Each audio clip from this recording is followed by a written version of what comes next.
అందరికీ నమస్కారం అండి. నా పేరు షేక్ ఆదం షఫీ.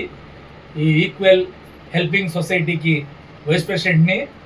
అలాగే రేపు విజయవాడలో మునిగిపోయిన ఇళ్లలో భోజనాలు లేకుండా అలమటిస్తున్న పేద ప్రజలకు మా ద్వారా ఒక 600 నుంచి 700 మందికి భోజనం పెట్టాలని సంకల్పం చేసుకున్నాము.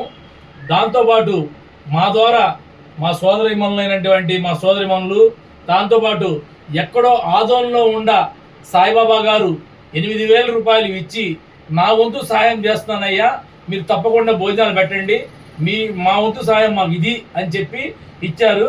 ఆదోని సాయిబాబా గారు 8,000 రూపాయలు ఇచ్చారు. అలాగే వెంకటనారాయణ గారు 1,500 రూపాయలు ఇచ్చారు. మా జాన్వి గారు టీచరు, ఆ అమ్మాయి 2,000 రూపాయలు ఇచ్చింది. వాళ్ళ కుటుంబాలు ఎప్పుడు చల్లగా ఉండాలని మనస్ఫూర్తిగా ఆ భగవంతుని కోరుకుంటున్నాను. దాంతోపాటు రేపు మేము ఆ అన్నం పెట్టబోయే 700 మందికి వాళ్ళందరూ చల్లగా ఉండి వాటర్ అంతా పోయి ఆ కనకదుర్గమ్మ దయ వల్ల అందరూ బాగుండాలి, అందులో మనం ఉండాలనే తత్వంతో మేమందరం ఈ కార్యక్రమం చేపట్టాము. ఈ కార్యక్రమం జయప్రదం చేసే విధంగా మా సోదరిమణులు సాధించినందుకు వాళ్ళందరికీ, వాళ్ళ కుటుంబం తరపున, వాళ్ళందరి తరపున మా యొక్కసారి హెల్పింగ్ ఈక్వెల్ సొసైటీ తరపున మా యొక్క నమస్కారాలు. వాళ్ళ కుటుంబాలు ఎప్పుడు బాగుండాలి, చేదోడు ఓదోడుగా మేము వాళ్ళ తోడుగా ఎప్పుడు ఉంటామని మనస్ఫూర్తిగా కోరుకుంటూ నమస్కారం అండి.